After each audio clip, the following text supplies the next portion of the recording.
Captain Amarinder Singh ji, Rawat ji, झाकड़ जी, stage पे Congress party के हमारे वरिष्ठ नेता, एमपीज, कार्यकर्ता, भाई और बहनों, प्रेस के हमारे मित्रों, आप सबका यहां बहुत बहुत स्वागत, नमस्कार। कुछ दिन से हमारी ये यात्रा चल रही है। दिल्ली में बीजेपी की सरकार है। 6 साल से ये सरकार गरीबों पर, कमजोर लोगों पर, किसानों पर, मजदूरों पर, छोटे व्यापारियों पर आक्रमण कर रही है। पिछले 6 साल इन्होंने गरीबों के लिए कुछ नहीं किया। जो भी कुछ किया, हिंदुस्तान के सबसे बड़े, सबसे अमीर अरबपतियों के लिए किया। मुझे याद है, कुछ साल हुए, भट्टा परसौल में कांग्रेस पार्टी, हम सब मिलकर आपकी जमीन के लिए लड़े थे। उससे पहले अंग्रेजों का कानून था, आपकी जमीन आसानी से छीनी ली जाती थी,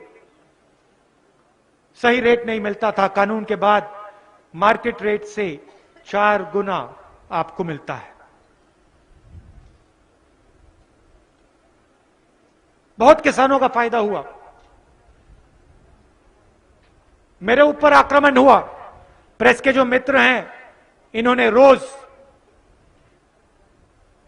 मेरे पर आक्रमण किया। हमने आपकी जमीन बचाने का काम किया था। नरेंद्र मोदी आते हैं पार्लियामेंट में, उनका पहला काम उस कानून को खत्म करने का, रद्द करने का। कांग्रेस पार्टी खड़ी हुई, हमने कहा हम नहीं करने देंगे। नरेंद्र मोदी जी अपने सब चीफ मिनिस्टर से कहते हैं, लोकसभा राज्यसभा में ये हम बदल नहीं सकते, इसको आप स्टेट में बदल दीजिए। और बीजेपी के सब राज्यों ने एक के बाद एक जो हमारा नया कानून था, उसको स्टेट में खत्म किया। फिर अचानक एक दिन 8 बजे रात को नरेंद्र मोदी कहते हैं, 500 रुपए, 1000 रुपए का नोट मैं रद्द करना चाहता हूं। काले धन के खिलाफ लड़ाई। आप सब बैंक के सामने खड़े हुए। शायद यहां कोई ऐसा नहीं होगा जो बैंक के सामने नहीं खड़ा था। मैं आपसे पूछता हूं, बैंक के सामने आपने अंबानी को देखा? अदानी को खड़े होते हुए देखा? हिंदुस्तान के अरबपति देखे ना? किसान दिखे, मजदूर दिखे, छोटे दुकानदार दिखे, स्मॉल मीडियम बिजनेस वाले, महिलाएं, माताएं, बहनें, युवा सब दिखे, मगर अरबपति नहीं दिखे। क्या उनके पास पैसा नहीं था? बदलने की कोई जरूरत नहीं थी? क्या इस देश में सिर्फ पैसा गरीबों के पास था? नरेंद्र मोदी जी ने आपके जेब से पैसा निकाला, आपसे कहा काले धन के खिलाफ लड़ाई, फिर आपके जेब में से पैसा निकाला, लाखों करोड़ रुपए आपने बैंक में डाला, और उसके बाद नरेंद्र मोदी जी ने उन्हीं अरबपतियों का कर्जा माफ कर दिया। 3,50,000 करोड़ रुपए उन लोगों का कर्जा माफ हुआ है। हम चिल्लाते रह गए, किसानों का कर्जा माफ करो, कुछ नहीं। कर्जा माफ होगा तो उनका होगा, किसान मर जाए, दब जाए, मिट जाए, कोई फर्क नहीं पड़ता। उसके बाद जीएसटी, कहते हैं एक टैक्स होगा, एक देश एक टैक्स। 12 बजे रात को 5 टैक्स, 28% तक टैक्स। छोटे बिजनेस वाले, छोटे व्यापारी, मिडिल साइज बिजनेस, दुकानदार, सब खत्म हो गए। आप किसी से भी पूछ लीजिए, किसी भी दुकानदार से, किसी भी छोटे बिजनेस वाले से पूछ लीजिए जीएसटी से क्या हुआ, बताएगा हमें खत्म कर दिया गया। क्यों? क्योंकि नरेंद्र मोदी जी रास्ता साफ कर रहे हैं। किसके लिए रास्ता साफ कर रहे हैं? अंबानी और अदानी के लिए, हिंदुस्तान के चुने हुए अरबपतियों के लिए। कोविड होता है, हर घर में लोग घबराए हुए हैं, कोई बीमार हो रहा है, और नरेंद्र मोदी बीमारी के बीच ये 3 नए कानून लाते हैं। जल्दी क्या थी? 6 महीने बाद क्यों नहीं, 1 साल बाद क्यों नहीं? मैं बताता हूं। क्योंकि नरेंद्र मोदी सोचते हैं कि कोविड के समय हरियाणा का किसान, पंजाब का किसान, यूपी का किसान, राजस्थान, मध्य प्रदेश का किसान खड़ा नहीं हो पाएगा, लड़ नहीं पाएगा, इसलिए कोविड के समय आपको कुल्हाड़ी मारी। मगर इनको हरियाणा, पंजाब, हिंदुस्तान के किसान की शक्ति नहीं मालूम।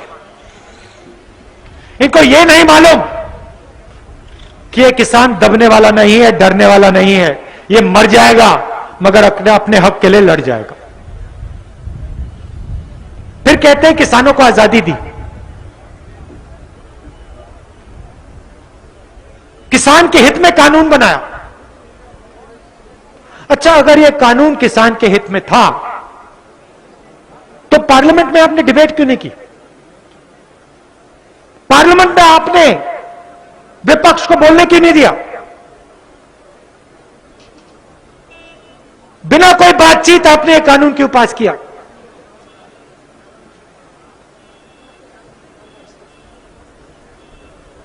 यह सिस्टम है भाई और बहनों, चाहे वो एमएसपी हो, फूड कॉर्पोरेशन हो, प्रोक्योरमेंट का सिस्टम हो, मंडियों का सिस्टम हो, यह एक सिस्टम है। इससे आपकी रक्षा होती है। इस पूरे के पूरे ढांचे से आपको सही दाम मिलता है। ढांचे में कमी है, इस बात को मैं मानता हूं, अमरिंदर सिंह जी भी मानेंगे, सब मानेंगे। जितनी मंडियां होनी चाहिए उतनी नहीं है, जितना इंफ्रास्ट्रक्चर, साइलो, सड़कें होनी चाहिए वो नहीं है। सिस्टम को मजबूत करना है। आज हिंदुस्तान में 40 किलोमीटर के अंदर एक मंडी होती है। हमने मैनिफेस्टो में लिखा था हर 4 किलोमीटर में हम एक मंडी लगाएंगे। मगर नरेंद्र मोदी पूरे के पूरे ढांचे को खत्म कर रहे हैं।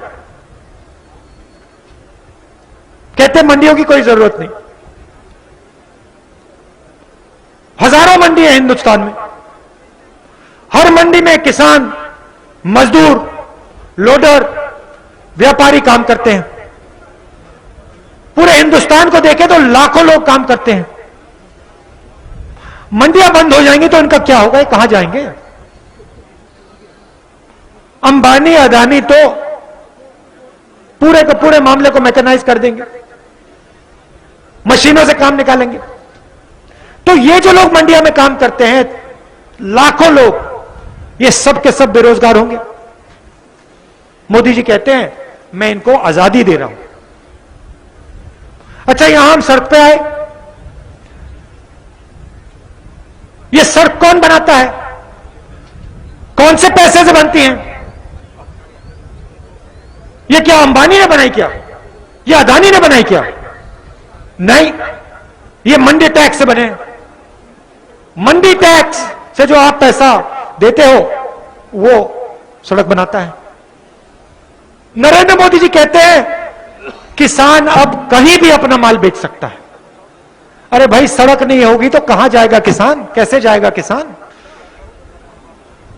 सड़क बनी मंडी टैक्स से, मंडी टैक्स आपने खत्म कर दिया, सड़क को आपने खत्म कर दिया, और फिर आप कहते हो किसान जहां भी जाना चाहे जा सकता है। गलतफहमी है नरेंद्र मोदी को। उन्होंने कुछ दिन पहले 8,000 करोड़ रुपए के 2 हवाई जहाज खरीदे। 8,000 करोड़ रुपए के 2 हवाई जहाज प्रधानमंत्री ने खरीदे अपने चढ़ने के लिए। उधर चाइना घुसा है, हमारे सैनिक बॉर्डर पे खड़े हैं, सर्दी में खड़े हैं, और इधर हमारा प्रधानमंत्री 8,000 करोड़ रुपए के 2 हवाई जहाज खरीदता है। उनको लगता है कि जहां भी जाना हो जा सकते हैं।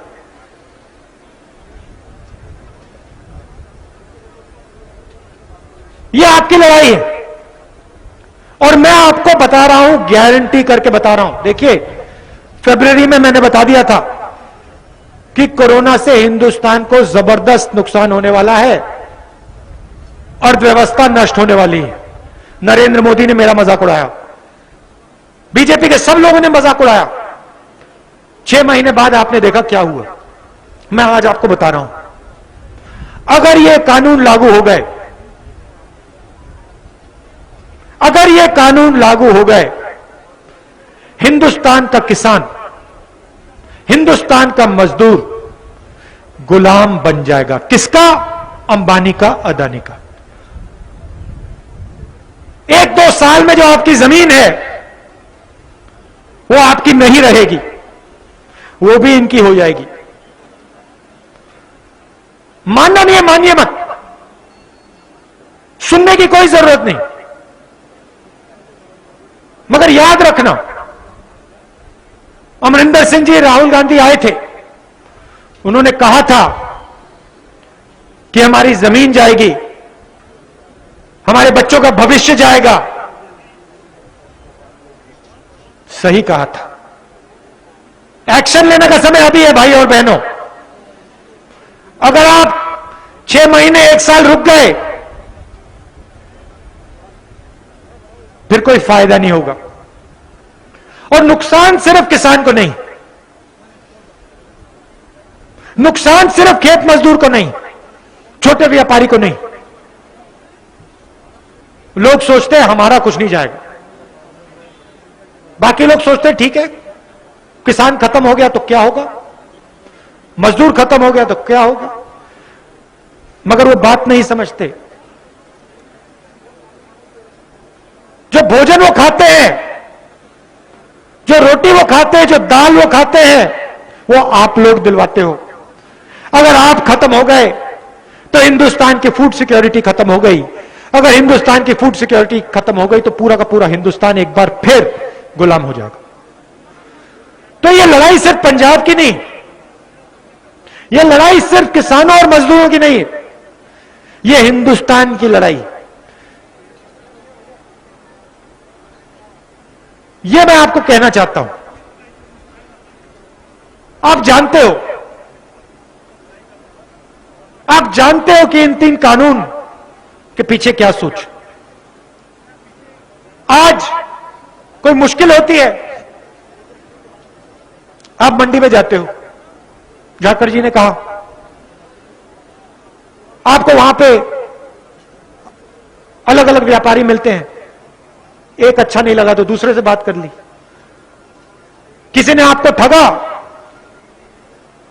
आपको सही पैसा नहीं दिया, आप पुलिस के पास जा सकते हो, एडमिनिस्ट्रेशन के पास जा सकते हो, मंडी के पास, घर के पास। इन कानूनों के बाद आपके सामने कोई छोटा व्यापारी नहीं होगा। बातचीत होगी तो अंबानी जी और अदानी जी से होगी। वो गुजरात में होंगे, अपने हवाई जहाज में होंगे, ना आपका कानून चलेगा, ना एडमिनिस्ट्रेशन आपकी मदद कर पाएगा। जो वो चाहेंगे वो करेंगे, जो दाम वो आपको देना चाहेंगे वो देंगे। ये है नरेंद्र मोदी की आजादी। और 2-3 साल जब आपको सही दाम नहीं मिलेगा, आपकी जमीन चली जाएगी और फिर वो उस पे मॉल बनाएंगे, फ्लैट्स बनाएंगे, मगर आप ना उस मॉल में जा पाओगे, ना आप उन फ्लैट्स में रह पाओगे। ऐसा हिंदुस्तान हमें नहीं चाहिए, ऐसा हिंदुस्तान हम नहीं होने देंगे। इसीलिए पूरी की पूरी कांग्रेस पार्टी पंजाब में, हरियाणा में, मध्य प्रदेश में, राजस्थान, महाराष्ट्र, सब जगह आपके साथ खड़ी है। और मैं आपको यहां गारंटी देने आया हूं कि हम 1 इंच पीछे नहीं हटने वाले हैं, चाहे कुछ भी हो जाए। और जैसे ही हमारी सरकार आएगी, ये जो 3 कानून नरेंद्र मोदी जी ने बनाए हैं, इनको हम फाड़ के फेंक दें। आप सब दूर दूर से आए, इसके लिए मैं दिल से आपका धन्यवाद करना चाहता हूं। धन्यवाद, नमस्कार, जय हिंद। बहुत बहुत धन्यवाद।